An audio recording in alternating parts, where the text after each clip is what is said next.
Now, it's my pleasure now to introduce Brian Minter. Now, I don't really think he needs much of an introduction for most of us because we've all heard him on the radio. We've all read his articles in the newspapers. You know, he's BC's own master gardener.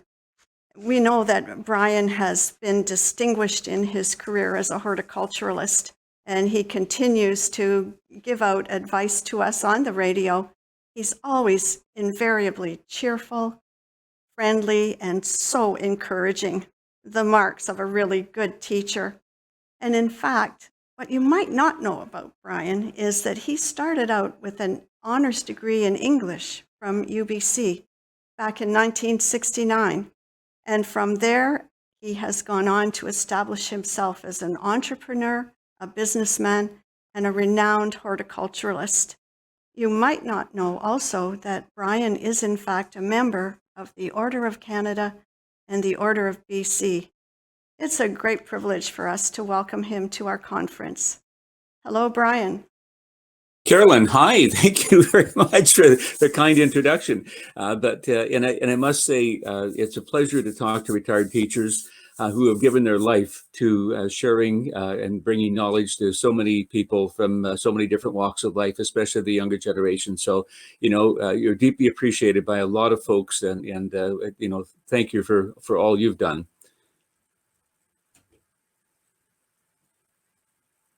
Okay, well, let's get started then.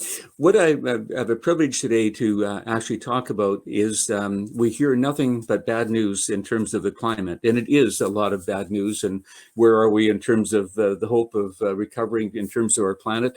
That's yet to be seen. But there's a lot of things that are happening out there that many folks are unaware of. What are the trends that people are now changing? What are the millennials doing in terms of their ability to help change the planet and make some of the mistakes that we, recover from some of those mistakes that we've made in the past? They're amazing young folks. They really are. And there's so many new relationships and so many things that are happening right now that the majority of us are unaware of. And I love making this presentation because it does provide a little bit of hope in a sense that people are, in fact, moving in the right direction. They're not getting the front page news. None of this does. But the silent majority of people doing great things about our climate. So let's begin then. I want to, the bad news is we've gone from 600 in the world major weather events to 12 to 1,500. We can't turn on Canadian news without, severe storms anywhere in the world or in Ontario, like things that are happening that never happened before. So it's serious, and it's a new reality we live with. Yes, the ice is melting from many different perspectives. It does have consequences everywhere, especially folks around the world who live near any type of waterway. It's going to rise, there's no question, and it's happening much faster than many people anticipated. And in terms of how we look at the forest, because ultimately, if you didn't know, Canada is now in the process of planting 3 billion trees in addition to all the ones we have. It's a program that's going to be going over the next 3 or 4 years. And happy to say our Nursery Association in Canada is kind of guiding that process, but it's a lot to happen. And just for comparison, by the way, Pakistan is planting 12 billion trees. So the planet and the people are starting to understand the power and what plants will do, particularly trees, in terms of carbon sequestering, producing oxygen. So there is a little bit of hope out there. And because we want to have, new clothes and new things for our grandkids and everything else, there are 60,000 ships on the ocean at any given time. And the most profitable ones are the old ones that burn bunker fuel. And if you didn't know, every few weeks, one of them sinks in a storm or whatever, and we don't know what's in a lot of the containers that go down, and not a good situation. And it's caused by a cheaper location to manufacture products somewhere in the world, and then the shipping to get them here. And the crisis right now is because of the pandemic, those ships are not able to travel as much because of the products, a delay in products, and the freight is doubling, tripling, quadrupling, and it's slowing down. So lots of things happening there. And because we're human beings, we like to use plastic. And of course, we have plastic residue floating in the oceans, many of them, one in the Pacific Ocean the size of Texas. And it's killing wildlife, it's killing aquatic life. And you know what? Because of the microplastics that are breaking down, it's in our bodies as well. So yeah, we have some very bad habits out there. And if you didn't know, when you move from the rural areas into the urban areas, you're going to find that the temperature in those urban areas, because of the lack of plants and so on around, is getting between 3 and 5 degrees warmer. And what does that sound like? Not much. Well, last summer, when British Columbia, we experienced in the Eastern Valley here, we were 45 degrees. Know that when it gets 50 degrees, that's in a rural area. When it does get to 50 degrees, bees, for example, are incapacitated. So we know the effect it had on so much aquatic life near the oceans as well. And so when you live in urban areas, and you'll learn that by I think 2050, 70% of the world's population will live in urban areas. The urban forestry right now is probably the most important thing that's happening to urban areas. And just as an aside, Vancouver is the second or third greenest city in the world. So just, there are things that are happening out there. And this past summer with the fires and so on, this is a view in the Fraser Valley where we live right now. You could not see the sky for a few days. It was not pleasant, but is it the new reality we're going to live with all the time? And then the pandemic, when that hit the world. This is downtown Vancouver on a busy morning during the first shutdown because of the pandemic. Whoever thought we would find out? So all these things are affecting our lives, affecting our world, they're affecting our planet. So there's lots of things that we, every time our perspective in the world needs to be changed. When I did go to Asia to visit folks I know over there and people in our industry or whatever, you see that, so many of those folks live in situations like this. Is there a green plant anywhere? Probably not. It's 100 to 200 square feet rooms. How many families are living there? We have to remember we're incredibly lucky in our country to be able to live the way we do. But this, in the reality in other parts of the world, is not very hopeful for people. But this is where people would like to live. And you probably don't remember, but back in the 70s, gardening was the #1 leisure activity in the world. In the late 80s and the 90s, gardening was in a sharp decline. The industry was falling apart and so on. And a friend of mine in Chicago sent me a Washington Post article saying, "Outdoor Rooms, Saving Gardening in America." And this is what an outdoor room is. And this is what we need in our lives right now, to be able to be outdoors, to be connected to plants and all the things that plants bring with them in terms of fragrance, in terms of pollinators, all those sorts of things. But isn't this where we would like to start our day every day? Isn't this like we'd like to end our day every day? So kind of the goal that a lot of people, and millennials are trying to get this as well. I want to say in terms of nature and water and so on, it's very important that the World Health Organization completely understands the importance of green space. And I've done many presentations. Within a 3 or 5 minute walk in an urban area, you need to have at least a hectare of green space close by. Within a 10 or 15, maybe 3 or 4 hectare green space. Vancouver is very good at doing that, but the importance of green space on people's lives, their level of happiness, their healthiness and so on does make a big difference. But it's a Japanese scientist in particular that isolated a connection between green space and forestry in the human body. When you go into the famous forest walk for 2 8-hour periods, they can be consecutive or a day after each other, the plants and trees and shrubs, and by the way, when you go into a forest, you don't go jogging through a forest, you actually look and see what's out there. You actually listen to what you're hearing inside a forest, and you actually breathe in the air. And when you do that, please understand that according to the Japanese scientists, plants give out an aromatic phytoncide. And that phytoncide they give out affects our bodies in certain ways. It improves our immune system by about 43%. It improves our production of white blood cells by about 56% in that 16-hour period. That's quite amazing. So there's a direct correlation between going out in the green, in the forest, between us human beings and the forest itself. So, it's huge in terms of this. Nobody makes much of this, but it's beyond huge. I want to point out too, over the past few years, and this is where things have changed. Our generation did not do a real good job in terms of looking after the world, quite frankly. But this is over the millennium. The Garden Media Group are friends of mine through Garden Writers, and they just pick up on trends. They don't make the trends; they actually observe the world to see how it's changing. So in 201, outdoors being the new living room. And then because a lot of people did not have space, they put plants around them.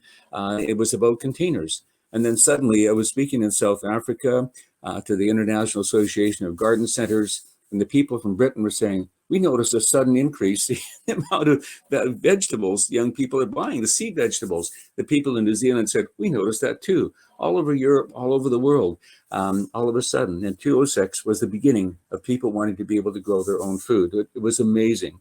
And then suddenly we woke up, hello, world. It's not about us. It's about the birds and the bees. And in other words, looking after so much wildlife around it and actually caring about it and thinking about how we garden differently. Succulents came in 211 because millennials were not really good at a lot of plants, but that's their thing. They did a great job with it. And then suddenly 211, gardening with a purpose. Why am I doing this? It's not what, my grandma did or anybody else did. It's about me and my connection. A millennial gardener, I spent a lot of time going around America talking to our industry about this new millennial gardener, how fragile they were in terms of gardening, how we needed to really listen to them and understand what they're looking for and be part of the solution of their connection. In the 218, suddenly discovering that our mental well-being and self-care is connected to plants. 219, just before the pandemic hit, it was about rooted together, understanding that we have a direct connection to nature and understanding what that means. Sustainability in 2020, as things went a little bit sideways with the pandemic. And 2021, as the pandemic continues right now, the Great Reset, and we'll talk about 22 in just a moment. But the idea is, look how it's changing from just being something we did to something very meaningful and purposeful. Cities of the future, as I said, by 2050, 70% of the world's population are predicted to be in cities, and if they can afford it, right? The reality out there. But look at the apartment. I'll talk near the end of what is called a forest apartment, where we have an apartment with 10,000 trees on the outside, part of the process. Urban areas, the rise of the CRD, central recreation districts, where we're trying to, in our cities, through urban forestry, create spaces where people would want to congregate and come and be there. So it's bringing the forest back into the city. The circular economy, which is so very important, and this is real and happening right now in terms of what is it? Well, remember way, way, way back when you bought something and it lasted, and just 9% of the materials consumed locally are reused. And so it's reusing things, repurposing things. And, 67% of the global greenhouse gas emissions are related to how materials are created and so on. So this new circular economy is happening out there. The green collar jobs that are happening because of it, this is real and they're out there very much so. And, from so many different perspectives right now, there's actually an outreach from the general public into this. It's going on quietly, but it is going on. And here's a huge thing. This is so important that the erosion and deforestation in North America, if you didn't know, we lose 1 million acres a year to development. And so where's the topsoil going? Well, 1/3 of it is gone. And if we don't do something about that today, we're going to lose so much more of it. And this is a huge concern. But things are happening out there. I write a lot of interesting, or meet a lot of interesting folks doing articles for the Vancouver Sun. These are some Manitobans here that farming a community who decided that, we're going to regenerate the soil. And it's the younger farmers that they're working with right now. This is 15 different types of seed that when they're planted in an area, and their goal was to bring back the soil to the time when the buffalo roamed, just get it back there. When doing so, the land will sequester carbon far more efficiently and more effectively. It'll produce more oxygen. It'll develop more microorganisms in our soil, attract worms and other things. It's getting that soil back, restoring the soil, which is so restorative gardening is where we're going right today. And it's nice to see it's happening. and regenerative as well. Composting, take everything and putting it back and build up the soil, leaving it better today than we found it. And that is so much, has so much importance, it is.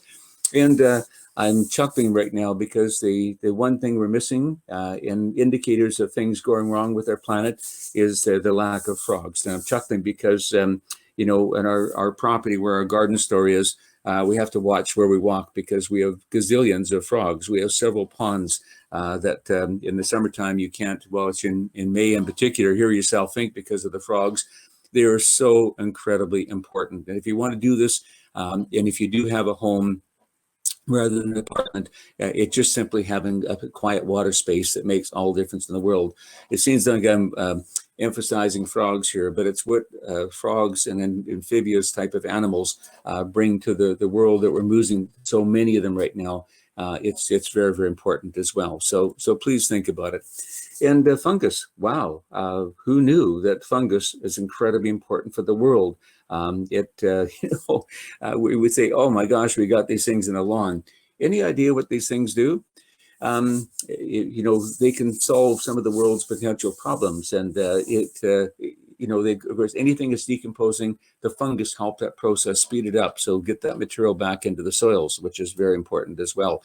And I just wanted to point out to you on this one here, it takes, depending on the type of plastic we have, up to 400 years for a plastic to disintegrate. This new fungus discovered actually in South America by some students from Stanford, and simultaneously Catherine Unger at Utrecht University in the Netherlands found the same thing, that this particular fungus, without light, without air, in complete darkness, it starts, decomposing plastic. It can do it in a few months. So fungus may be the solution to a lot of our world's problems. Now it's been discovered. You never hear about it, but fungus are incredibly important to us right now. So here we are in 22. And the trend that garden media are watching is from crisis to innovation in terms of, okay, we have a lot of issues out there. We need to be innovative to solve those things. And this is what people are doing. And I think it's important to know that because being retired teachers, especially with young people, the kids zone, putting everything together where, children can focus and in one particular area. That's that playtime that's so very important, and the constructive work of being able to have activity rather than sitting behind a screen. This is becoming very important. The WFH zone, where people want to be able to have, and we say this all the time, we're living close together. We need more privacy. After last summer, we need more shade. Matter of fact, on CBC today, I'm going to be talking about the importance of now getting our garden reshaped for next summer, and putting up the partitions and pergolas and lattice work and so on. So making the space we do have, larger or smaller, a little more privacy, which is important. And of course, when we have friends and family, that entertainment zone, the dynamic seating, getting everybody together, and how you add value to those things. So things that are now happening. And for the younger generation, we don't have the data in Canada, but in America, 18.3 million gardeners started during the pandemic. It's made a significant difference in our industry from many different perspectives. But the point is, how do we maintain these people? Because they're so good at growing things and both inside and out. We know what it'll do to their overall health and mental well-being and so on. And we want to keep them engaged. That's so very important, not because it brings dollars into the industry, because of what it does to people and how it affects their lives in such positive ways. Connecting points. This is very, very important right now. First of all, growing our own food. We found a terrific upswing during the, when the pandemic, we didn't know if grocery stores would be open or markets would be open. So a lot of people started growing their own food. But our industry has not been asleep. And I want you to know that, this may come as a surprise, but all foods are not created equal.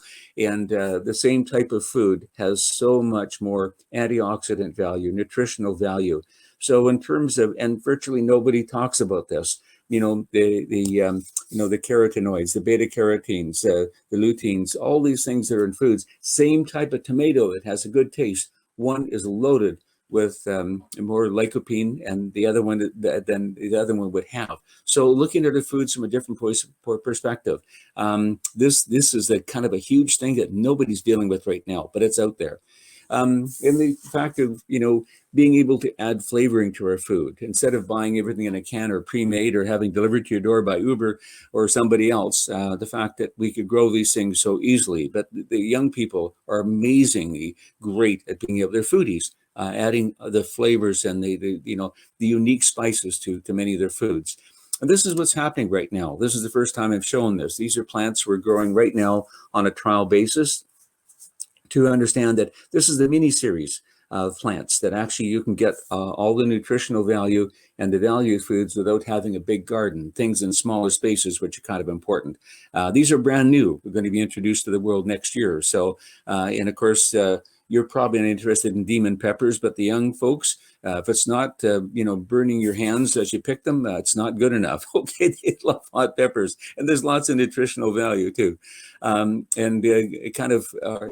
we prepare salads and foods and so on, it's about the color and the performance of how we do that as well. So many new plants. And look at this, Minas Sam. It was the first tomato that can be grown all year round, allegedly. We tried it indoors under lights, and it's not as good in the winter, of course. But look at the number of tomatoes on a very small plant. Kind of the new breeding that's taking place.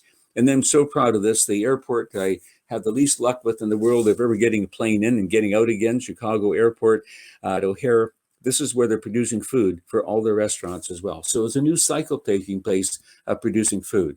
Organic gardening has been changed to sustainable gardening, and now it's restorative gardening. And there's a huge significance in terms of when we go that. Every garden we touch right now, every bit of soil we touch, we have to leave it better and in better shape and more organically finished than we started. That's our job right now. Indoor plants, why is this meaningful? Well, the young people have adopted them into their lives. They really have. We would put a plant in a corner. They decorate their entire homes with them. And why do we bother with indoor plants? Well, it's a sense of nurturing, the sense of well-being, the sense of happiness, the sense of making a room an actual home. It changes from so many ways, and the healing benefits as well. And anytime we garden right now, remember, it's not about us. When you're choosing plants, and the millennials are great at this, by the way. The young gardeners who are millennials would come in and say, oh my gosh, look at the butterflies on this plant. Look at the bees on this particular plant. What they want is the birds and the butterflies, but they didn't know much about the plants. So today, the plant's purpose is more about what it produces in terms of nectar and pollen and attraction to insects than really what else it does. But they're changing as well.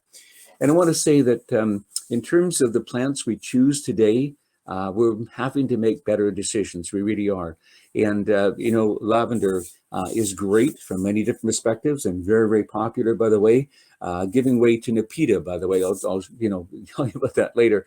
But when you walk out into a lavender field, we had 2 university students, by the way, came into our lavender growing area for 2 full days, looking at the number of pollinators that were attracted and the types of pollinators and how long they were there. You can't hear anything in the summertime when the lavenders are out there, but the sound of bees and other pollinators. It's pretty amazing. And when you put things together, this is what young people are looking for. What are the plants that all year round we can, and when it's 10 degrees Celsius at any time of year in the winter, the bees are out. What do you have in your garden for pollination or food for birds? So it's a new reality out there. This is Coreopsis, and for example, again, it's February and it's 10 degrees. It has to be 10 degrees because the bees are out looking for nectar and pollen, which is great. I want to quickly share this because it's so very, very important. It really is. This is some of the greatest news that ever happened that never got any play on any of the newscasts. This is the 1 million pollinator challenge because a few years back, so many of us realized that we've got a real problem, that we're losing our pollinators. And so we need to do something about that. And actually, a lot of folks went to President Obama and said, we need help with this. And he said, for goodness sakes, don't get the government involved, do it yourself. So many services like the American Forest Service, the Canadian Landscape and Nurse Association, and this happened in Mexico as well. So the 3 major countries in North America decided that we're going to put a 1 million certified pollinator garden together over a 5-year period. And this was absolutely amazing. Before the 5 years was up, well over 1 million certified pollinators gardens were developed, putting 1 million acres of habitat back into the life-saving situation for so many of our pollinators that they never had before. But this is what happened, and that is amazing stuff done by single individuals wanting to help the planet. This is the stuff that's going on, and we're looking at we get confused very easily because of somebody says, or it's on the internet and so on. That here's the ladybug, which is great. But the ladybugs, we stopped selling them quite a while ago because when I actually talked and worked with a Canadian award-winning entomologist, he said, Brian, the ladybugs basically are okay, but we're stealing them from the Sierra Nevadas, from their habitat over there, and they're the wrong ladybugs for our area as well. So just because it's a ladybug doesn't mean it's in the right location. We need to think things through thoroughly in terms. And he said, by the way, Brian, spiders, far better insect control for harmful insects. And this is what's happening. This is a page out of the BBC gardening magazine in terms of if you have spots in your garden, it's build a wildlife habitat from, the beetles and all the things that we need, the beneficials. We ignore them, but putting these types of structures together. I notice in Burnaby right now, Burnaby Parks are putting a few of these out, which is absolutely amazing. Things we could and should be doing. Lawns, you got a lot of bad reputation because, we're mowing them with 2-cycle engines and, it's horrible. So what are people doing today? They're using indoor-outdoor carpet as their lawn, which is absolutely crazy, environmentally insane. And the solution to that was start using micro-clovers, adding clovers back into your lawn.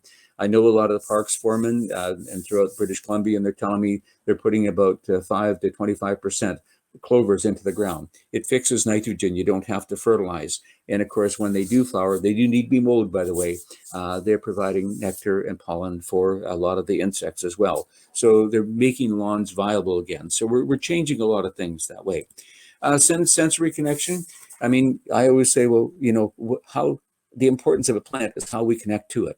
And of course, if it doesn't have a fragrance, I know how many roses, I was with garden writers when we were asked at Rose trial gardens to go out and say, okay, pick the rose you like and mark it. And of course, we'll take this consideration where we're handing out awards for roses. What's the first thing anybody does with a rose? You actually stop over and you smell it. And 80% of them had no fragrance. What's the point? And the same with lilacs, but a lot of our lilacs in the West Coast get diseased and insect problems and so on. These are the new Korean lilacs that come into bloom very quickly, and they're absolutely amazing, but they flower in May with the other ones. They're very clean, no disease, and highly perfumed, and then they flower completely over again at the end of August and September. So new types of plants. And the small butterfly bushes or buddleias, these are sterile, by the way, so we don't have to worry about invasiveness, but they now fit on patios so we can enjoy the fragrance and also enjoy the pollinators, which are very important as well. We think hostas, for example, are just a pretty shade plant. Well, many of them pack a beautiful perfume, which is the point of having them. New Daphnes, for example, like the one on the left, Eternal Fragrance, it is the one that is, you could hardly find them now. There's so much in demand. They're evergreen, hardy to zone 5, which is in the Okanagan, and they in fact have a perfume starting at the end of March in the Lower Mainland until November. The new types of plants today, there's so many of them out there, and we're stuck in the old ones. And of course, sound and connection to sound, you're going to look at this and say, oh my gosh, why would I, my neighbor has one of those that drives me crazy. Well, let me assure you, the new wind chimes, by the way, are toned beautifully. And some of them are not $9.99. Some of them are $500 and $600 and $700. And when you get a slight breeze, it's like music that is gentle and controlled in our environment. So things like that are changing. The rain chains, if you have an eavesdrop and the water's running down, the beauty of watching the rain go through these wonderful rain change, which is absolutely beautiful. So taking the advantages of the things about nature and adding value. In terms of design to everything we do, it makes me nuts that so many people who just don't know don't get any help in terms of putting plants in the garden. the sense of design, how things go together, how they blend together, how synergistically they work together at various times a year is so very important. So the element of design in everything we do is important. Speaking of roses, there's only 2 varieties of roses that I highly recommend. Vietnamese, I guess, immigrant to America called Ping Lim. I handed him the All-American Selection Award when I chaired the association meetings in Vancouver. It's a top award in America for some of his easy elegance roses. They don't get black spot or mildew, or if they do get it, they outgrow it. Hardy to zone 4 and continuous blooming. So the new roses of today don't get disease. But my favorite, though, have to be the Cordes roses. It's a wonderful breeding family in Germany. I've met them. They've actually been to our place, and I've been to theirs in Germany. And the roses are very disease resistant, but they have the beautiful perfume. They have some of the best roses in the world. And that's what's happening. Trees are changing too. We don't have space, but we need the shade after last summer in terms of getting privacy and shade from those very, very hot days. The columnar tree in virtually every variety of species has been bred into a columnar form right now, so they fit in small space living. Looking forward, where are we going? The drought tolerance of so many plants is incredibly important today. The alliums, the perennial ones, this is an absolute magnet for bees during its long flowering period. As a matter of fact, the millennial allium here won the Perennial Plant of the Year award. It's incredible. How we design containers right now. Do we have salvia and other long blooming perennials in there as well that attract pollinators? So it's no longer just about us. It's about how we create things so that, in fact, it's far more wildlife friendly. What do we have in terms of winter and so on? I did a video for Fire Safe BC in terms of the plants that now we should be putting in fire areas where it's more sensitive to what type of plants do better, but also look good through the wintertime. And getting back to native plants, and keep in mind there's some wonderful native plants, and there's ones that really belong to the forest, but the being able to share from the salal on the left, the aronia on the top, in the middle bottom here, the vine maple, probably one of the best plants we could have around our homes, and the Arbutus unito on the right. These are all natives that we now are incorporating into our landscapes. Grasses becoming just an absolute favorite in terms of people wanting to have something that's drought tolerant and easy to grow and care for. And the urbanization of, this is in Vancouver, and look at the apartment with trees on the top. My daughter took this picture. She was living there for quite some time. And this is what's happening in Vancouver, where a huge percentage of the skyline is covered in terms of trees and plants to reflect sun rays, provide a home for wildlife, and change the nature of what we are. This is urban forestry at its finest, and so on, where we're going. In terms of other parts of the world, this is in Italy. I was in Switzerland a couple of years ago looking at alpines, and these are the apartments in Italy in terms of, around the world. This is a very important part of them. In terms of how we design our homes for privacy and, just taking plants, even grasses or anything, it's not that we don't like the people, we just need our space around us, and finding ways to really create the most beautiful area. And being creative in terms of how we do this. So people say to me, Brian, I'd love to have a garden, but I have no space. My first response is, do you have a south wall, west wall, anywhere that gets light? And someone has taken eaves troughs and put them up against the house. It's a new way to be able to grow and enjoy food. And you know what? There's a lot of food there. In terms of decor, that young lady, by the way, is growing tomatoes the way they should be growing up against the south or west wall, certainly in the coastal areas, but she's also used gourds on the side to add the decor. Vegetable gardening has become too utilitarian. We need to be more artistic in terms of how we go about that. And when we do container gardening, we make one fatal mistake. We make the containers too small. A friend of mine was doing a book on vegetable gardening in containers, and he asked me to make some containers. This container is 3 days old. I did use bigger plants, but use a large enough container to create a critical mass for soil and moisture for plants to be able to grow. And then you put a trellis behind it. But once you get that trellis, it should be 6 or 8 feet high, secured, so that everything that can grow up gives you far more light and air. So being creative in terms of how we grow food ourselves. The many new varieties today of foods that are container friendly.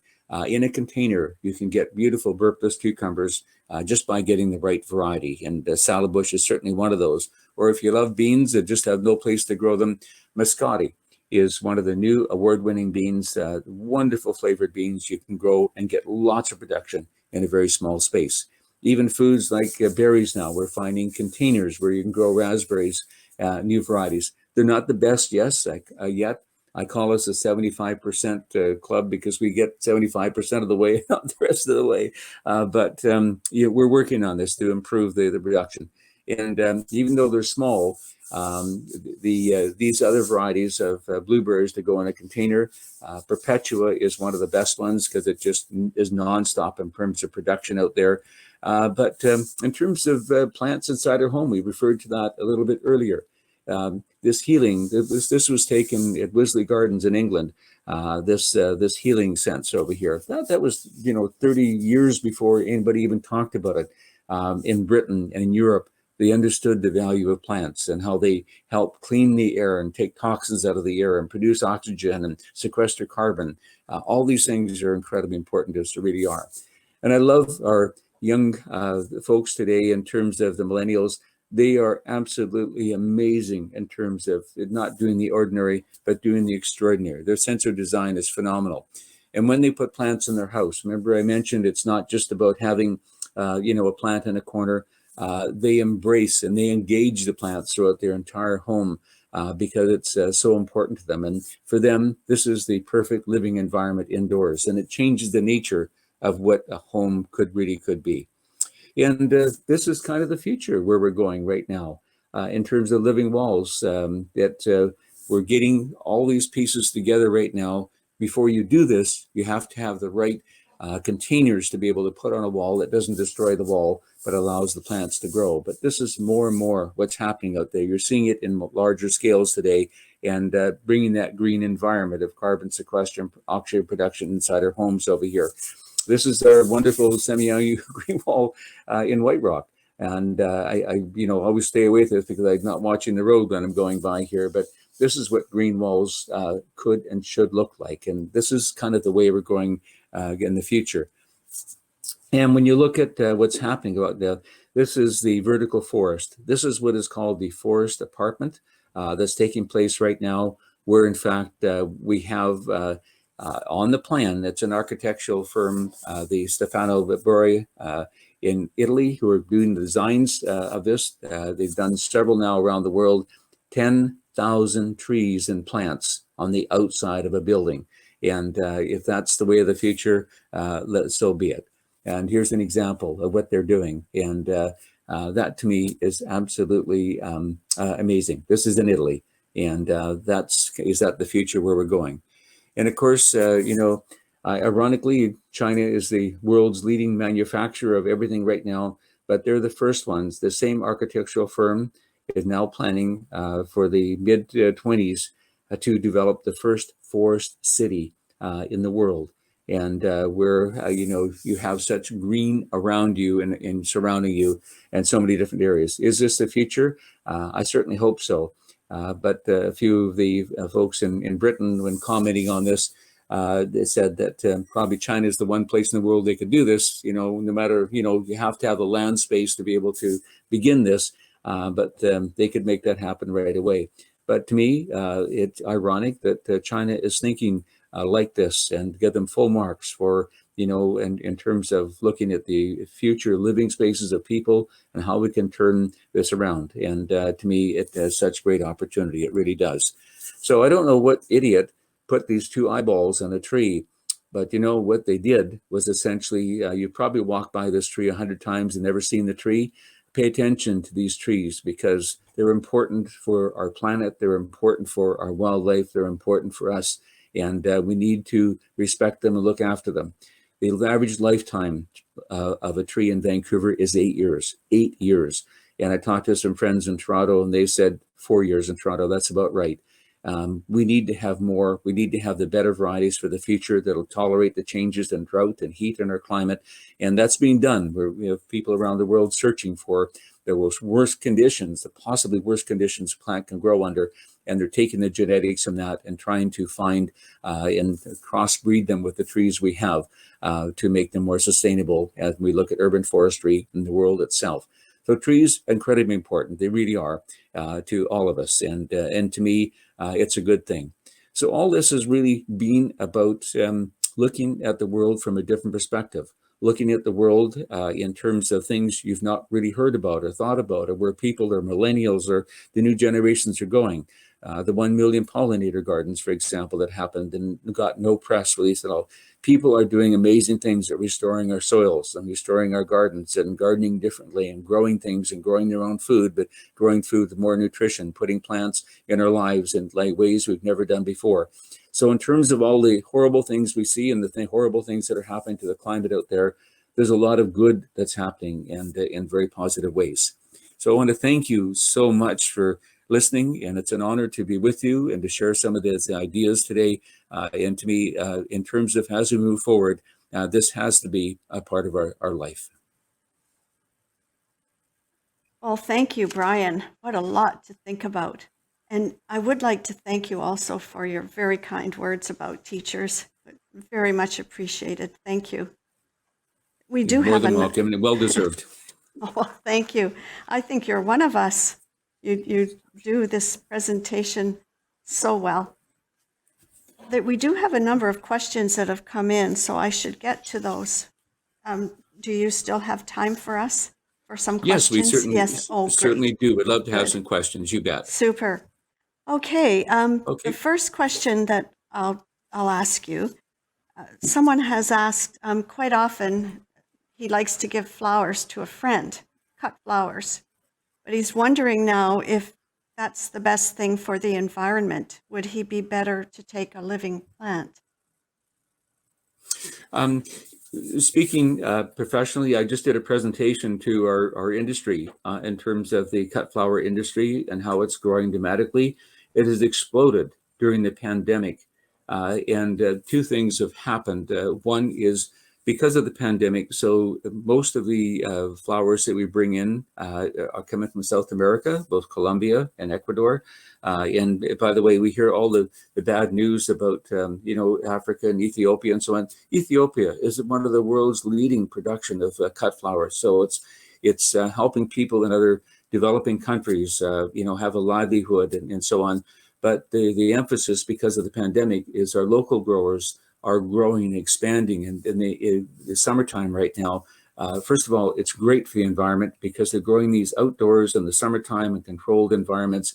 And yes, it is so important. And by the way, the new logo from the cut flower industry is cut flowers are the new hug. And which, I thought is great. So it is because there's so many being produced locally right now. It is very much environmentally friendly in how these are being produced. So that's a wonderful question, a very thoughtful question, but don't stop bringing those flowers. They produce so much more in terms of happiness to people. Rutgers University did a lot of research in terms of value, but when you give people the emotions that it brings out and the happiness it provides to people is scientifically just absolutely amazing and practically as well. Oh, great. Well, I think a lot of us are really glad to hear that answer. Yeah. Another question that has been asked, how does a person get started with mason bees? And thank you for the question. This is so very important. And mason bees, by the way, are native bees. They're not something foreign we're bringing in. They're here anyway. But the point is they're non-aggressive bees, which is very important for a lot of people who have allergies or are concerned about the bee population. And there are websites on this, and I'm just trying to think of the gentleman in Portland, Bees Alive or Crown Bees. Crown Bees, if you can go to that in Oregon. I've talked to him many times, learned an awful lot from him, and he lives he lives with bees. He's part bee, I think. But seriously, the situation is that all you need to do is, and so many people are now raising these bees. We buy them locally from Salt Spring Island. We have a local fellow in our community right now who's growing them. And these guys are in love with bees, let me tell you. We put them in the fridge about February to maintain them and hold them. And then what you do is have a particular bee house that you can buy. You can make your own. There's instructions in terms of if you go to Crown Bees, they will actually give you instructions how to make that, or you can buy the tubes and so on. And you simply put them out at the end of February. And the golden rule is as high as you can reach on the east side of a building. Because when the bees emerge, this whole thing about the birds and the birds eat bees. And if it's very warm when they emerge, they're dozy and the birds will pick them off. But if you have them in a more sheltered location where it's a little bit cooler, out they go. And amazing pollinators, but once you get into the habit of having them around your home and around your garden, it is such a very easy thing to do. And people actually love this. It's I warn you though, it's a great hobby to get into. You're going to have a lot more bees you anticipate, but it's a great thing. Yeah. Oh, great. Well, thank you. That's a really helpful answer. Another question that we have, how can I get started with heirloom vegetables? And what should I look for when choosing the real thing of traditional vegetables?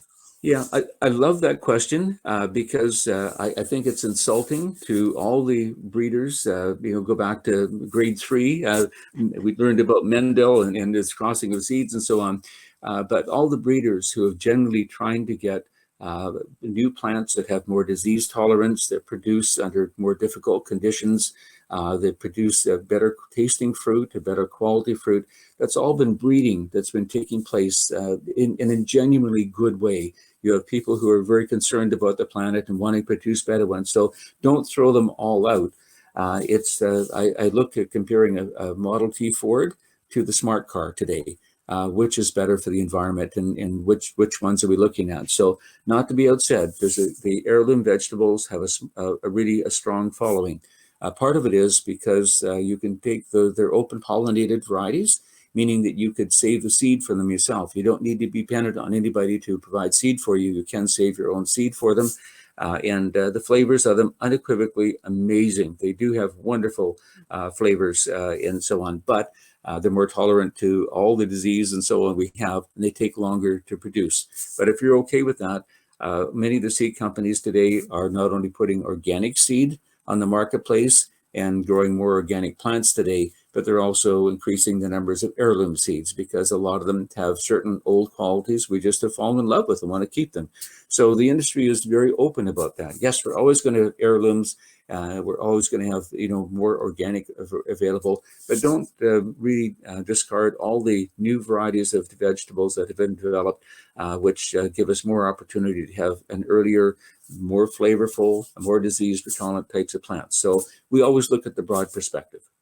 Great. Well, thank you. That's a nice clarification. Good. I do have another question here. I've got several, actually. What can we do now to regenerate the soil as we move into fall and then into winter? Yeah, brilliant question, because we normally would use the cover crops in the winter. We would normally use fall rye. I think that's a waste personally, because the UBC actually came up with a program of using winter wheat and winter legumes in there. They haven't taken that out, but as the winter crop should fix the nitrogen in your soil as it grows. That's the beauty of some of these other varieties of ground cover crops, whereas fall rye has no value other than being just green for the winter until you actually dig it in the spring. And when spring comes, we want to get going. We don't want to dig it under and have to wait for it to happen. So some of those varieties of winter wheat and winter peas, legumes and so on that fix nitrogen as they grow, or think of the best way. But I'm just going to hold this up here because I'm so proud of the people in Manitoba. This rewild seed, they just sent me some now. It's widely available in Manitoba. This completely, and with the folks who put this together, and they're wonderful folks. They really are great Canadians. This rewild seed, what it does is actually you have to leave it in your garden for 2 years. So that means take a certain portion of your garden, totally devote it, 15 different types of seeds, it will build your soil up. Again, the buffalo didn't roam in British Columbia on the mainland, but the point is, the organic and nature of this, the building of organisms in your soil is just truly amazing. So rewild is the longer term way of doing it, but in the meantime, the winter peas and winter wheat, along with the some rye to keep it green and hold it together, is by far the best way to go. And now is a great time to do that. Oh, great. Well, thank you for that. We have another question here that's come in from one of our members. What are your thoughts on parking lots as wasteland? What can be done about that? That's an urban question, and I think the situation is urban forestry would play an important role. I've interviewed many of the urban foresters, particularly in Surrey right now. Surrey is one of the fastest growing areas in the country, and but a number of lands they are setting aside for development, which is great. But when you have a parking lot, they're now mandating that the parking lot would have X number of trees on and around it. And that's the new reality of urban development is the trees have to be planted around the parking lot. So as long as we have that taking place, it's the reality of the cars, whether they're going to be electric cars or other, they are going to have a take up space somewhere. But the point is that urban design and urban regulations right now dictate that parking lot will be treed. Good. That's good news. There is another question that came in, which I think is an interesting one. You are a business person and you're concerned about the environment. What sort of businesses might help our environment? New businesses, perhaps, that haven't come along yet. Do you have any thoughts on that? Well, the majority of the new businesses are, technology companies in terms of where we're going there. So that's kind of where the new trending is coming in new business. And keep in mind, you never mentioned this, but I've connected to our local university, the University of the Fraser Valley, for 40 years. I've been the chair and the board member and first chancellor. Very connected to young students, and when you have a chance to talk to them, they're the new jobs that they're going to go to haven't been developed yet. We're changing that more quickly in terms of the reality of young people today and where they're going. But there is a consciousness in the business world right now. And ironically, you won't believe this, but businesses like Walmart, for example, and in Home Depot and some of the bigger businesses right now, several things are happening.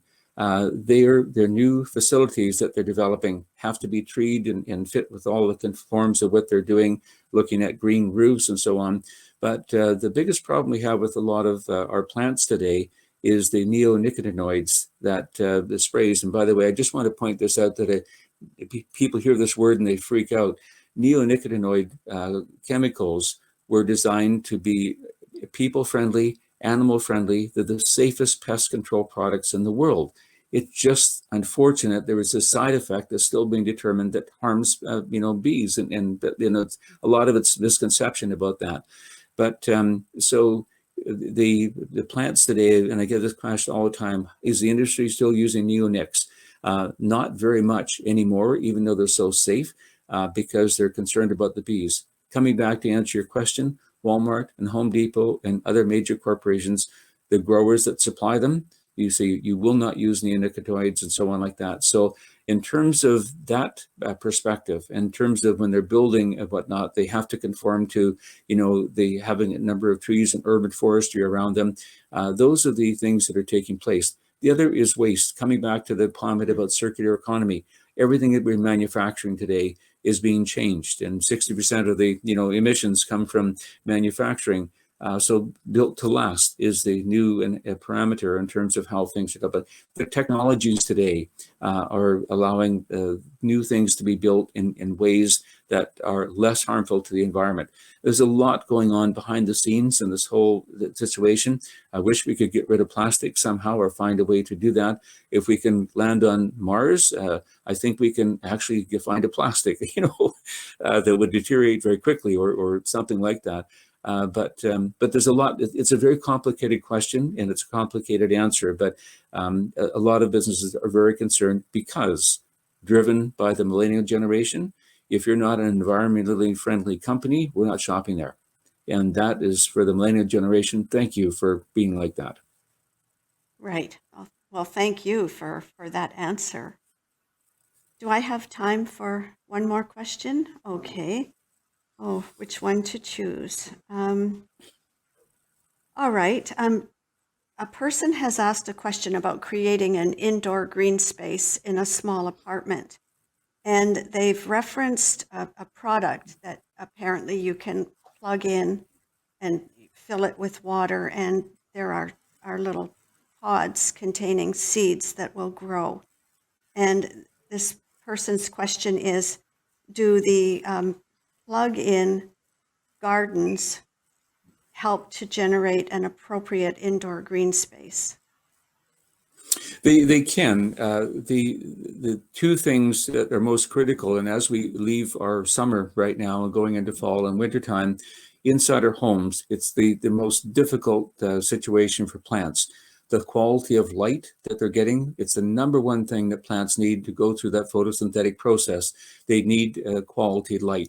So we're not getting enough of it. Lighting inside, and there's LED lighting today, which is so effective. And if you can get your foot candles much higher by using LED lighting to supplement what we can from our windows, that's absolutely critical for any plant to be able to grow and live. The second issue is the humidity inside our homes. As heat comes on, humidity disappears. Keeping our homes cooler or using a heating source that doesn't take so much humidity out of the air. And so humidifying any way we can. Again, it's creating an environment where plants will grow and thrive in the poorest times of the year. So this item we're talking about here, there's many forms of these today, but they should be LEDs in terms of the environmentally friendliness of them. And if it contains water and helps humidity, there's many different ones where a lot of people are growing microgreens, they're growing herbs, and they're growing many other types of plants indoors that they can consume. But it's by the aid of new technologies like this. But again, you need to check out your entire apartment in terms of its ability to support life at a difficult time. It really is. And if we have homes, we can do many things to change that. We can put greenhouse windows on our homes. We can so on. It's difficult to do in an apartment, but it is possible, but it is challenging. The irony of this whole thing is our industry never got together with the architectural industry. Architects are finding building homes that are energy efficient and and they're not plant friendly. They're really not.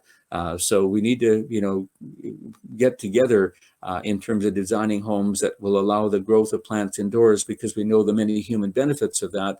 But at the same time, maintaining the less use of energy, which is very important as well. So we have to work on that one. But to answer your question, yeah, it probably is good. Oh, great. Well, thank you. And thank you to the member for the question. Yep, you bet. Well, I'm told that our time is up, and I know that you have to get ready for your CBC broadcast, which I never miss, I will tell you. I thoroughly enjoy it, and I know many of our members know you through that broadcast. So I'll be hoping to tune in at 12:30. Okay. I'll get to hear you again. Wonderful. Okay. Well, thank you so much. It was an honor to be here, you. and good luck to everyone. And thank you for what you've done for your lifetime. It's more important than you realize. Well, thank you so much.